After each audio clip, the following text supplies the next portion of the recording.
Assalamualaikum warahmatullahi wabarakatuh. Para dulur semua, alhamdulillah hari ini saya ketemu seseorang. Kalau di top main kita adalah seorang raja, dan sebenarnya tidak sebatas pada itu, karena saya melihat luar biasa ini, dan skopnya tidak hanya nasional tapi juga sudah internasional. Beliau sosok yang multidimensional, seorang seniman, seorang ulama, politikus, dan juga organisator di satu aktivis. Kita akan coba tanya harapan-harapan beliau dan juga melihat kondisi kekinian mengenai dimensi-dimensi yang sangat pakar di bidang itu beliau. Assalamualaikum Pak Ji. Waalaikumsalam warahmatullahi wabarakatuh. Alhamdulillah. Oke, Pak Ji, alhamdulillah sehat Pak Ji ya. Alhamdulillah. Alhamdulillah sehat alhamdulillah.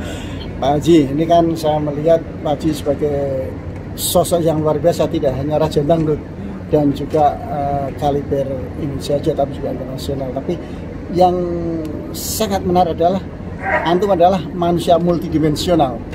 Nah, dari sisi seorang seniman, apakah khususnya dangdut ada hal yang masih meresahkan untuk saat ini ketika pasar ribut koplo, ribut yang lain kemarin, goyangan dan sebagainya, kemudian juga harapan-harapannya terhadap musik dangdut ke depan kayak apa sih?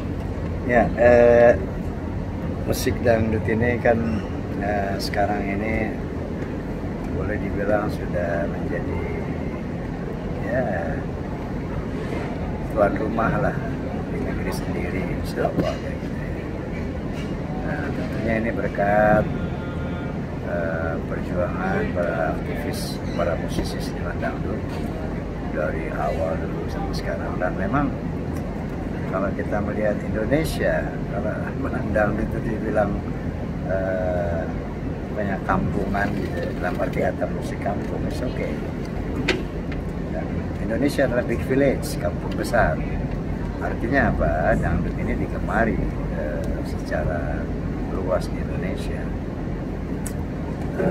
Makanya dulu kan saya hidup di dua jenis musik ini ya. Di pop juga, di dangdut juga. Cuman saya terpanggil lah untuk mengangkat citra dangdut karena dulu sering dimarginalkan lah ya. Akhirnya saya melakukan revolusi dari orkes Melayu. Nah, mengenai perkembangan sekarang secara musikalitas, saya bangga ya dengan anak-anak muda ini, karena vokal mereka bagus-bagus. Kemudian para seniman penciptanya juga bagus, ya, berkualitas. Nah, musisinya juga berkualitas artinya ya. Apalagi dengan adanya festival-festival seperti ada KDI, kemudian ada Linda.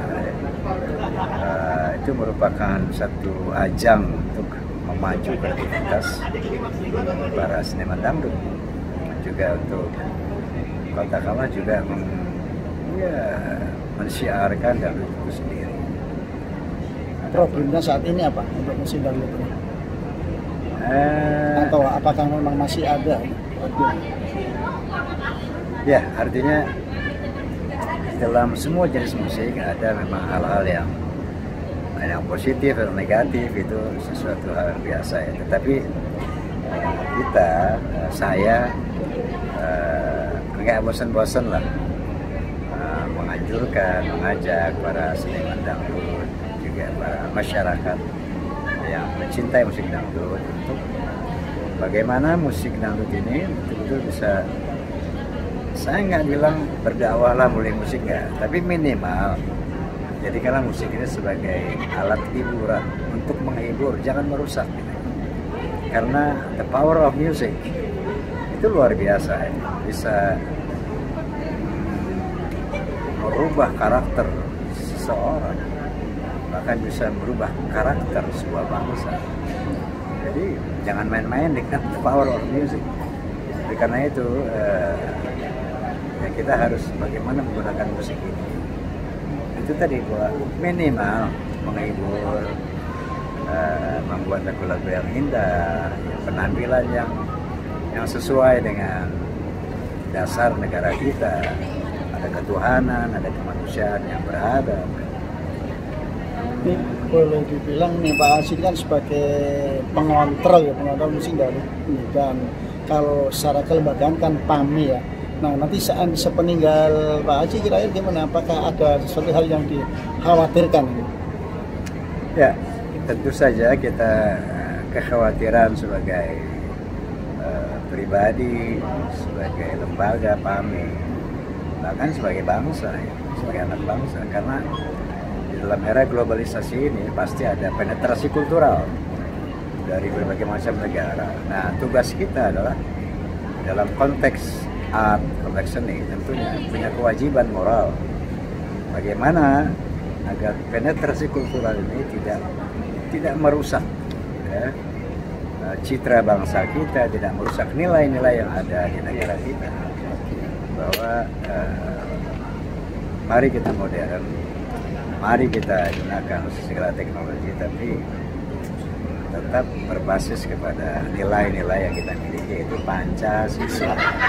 Oke, kemudian dimensi yang kedua ini dimensi Haji sebagai ulama nih. Nah, problem saat ini, problem keumatan atau keulamaan boleh lah.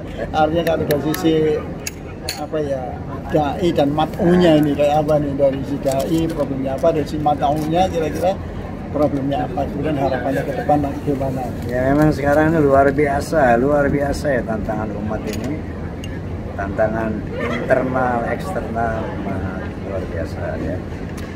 Kita memang harus betul-betul sebagaimana firman Allah Subhanahu wa taala, kuntum khairu ummatin ukhrijat lin-nas ta'muruna bil ma'ruf wa tanhauna 'anil munkar wa tu'minuna billah.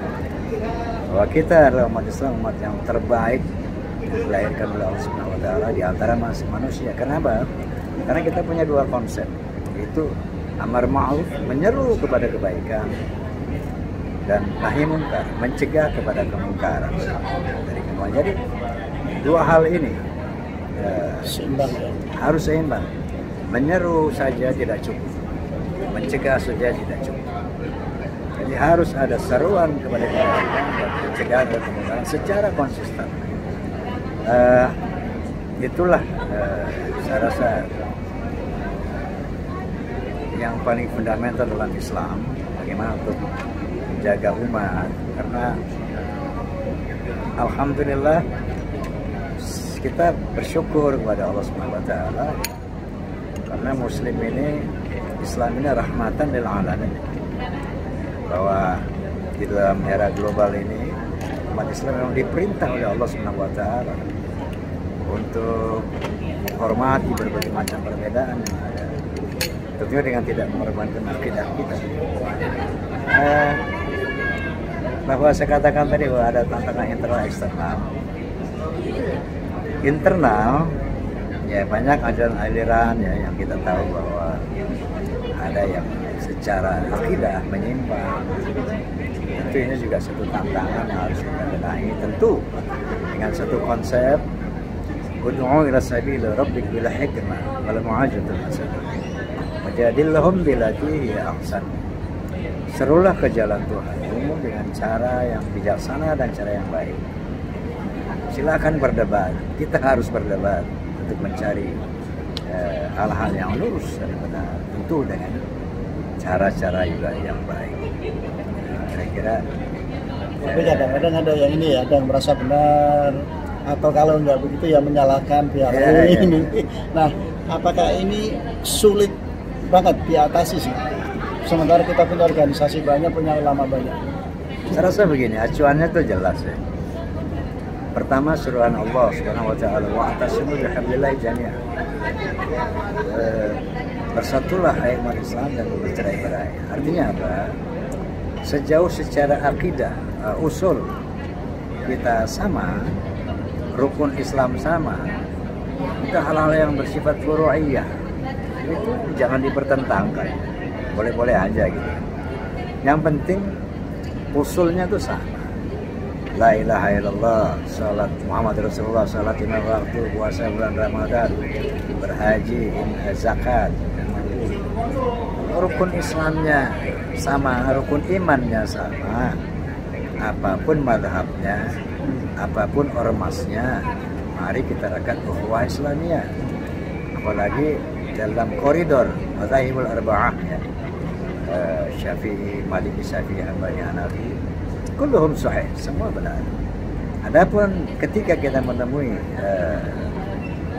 secara usul, secara akidah itu ada penyimpangan, inilah tugas kita juga untuk mengadakan pelurusan, arti dialog, komunikasi itu tadi dengan hikmah, wal mau'izatul hasanah. Dan memang ini tantangan internal saya katakan tadi. Tetapi seandainya kita semua pihak mau menghormati khilaf yang bersifat furu'iyah, insya Allah yang namanya ukhuwah Islamiyah itu bisa terwujud. Ingat, izul Islam wal muslimin tidak akan tercapai tanpa ukhuwah Islamiyah. Tidak mungkin satu ormas bisa membesarkan, memuliakan Islam hanya bersendirian. Tidak mungkin. Oleh karena itu, mari hal-hal yang bersifat furu'iyah seperti kunut nggak kunut, usoli nggak usoli, problem klasik ya. Iya, tahlilan nggak tahlilan, maulidan, itu masya Allah, semuanya punya dalil. Oke aja. Sepengetahuan saya, Fahmi Tamami juga salah satu misinya adalah itu. Nah, sejauh mana peran Fahmi Tamami dalam hal itu ya? Apakah sudah cukup berperan di masyarakat? Ya, Fahmi Tamami adalah forum silaturahmi takmir masjid dan mushola Indonesia yang punya visi misi bagaimana merekat ukhuwah Islamiyah, saya katakan tadi, lintas ormas, lintas madhab ya, kemudian ya lintas parpol sekalipun. Jadi itu harus kita wujudkan, karena dalam konteks berbangsa bernegara nggak akan ada tuh sila ketiga, nggak akan terwujud sila ketiga kalau ukhuwah nggak diwujudkan. Kalau umat Islam sudah mampu bersatu, itu sila ketiga pasti terlaksana. Paling tidak saling menghargai ya. Saling menghargai. Paling tidak saling menghormati perbedaannya furu'iyah tadi. Jangan saling menyerang, saling membid'ahkan lah, mengkafirkan lah, memusyrikan lah. Karena tidak semudah itu orang menjadi kafir atau musyrik. Oke, dimensi berikutnya ini dimensi lain setelah yang satu ini. Kita tahu bahwa sekarang ini ya, bangsa kita terus terang dalam kondisi yang memprihatinkan. Ya, bangsa ini di jurang perpecahan. Sementara kita vakum sesaat melihat perkembangan politik ke depan.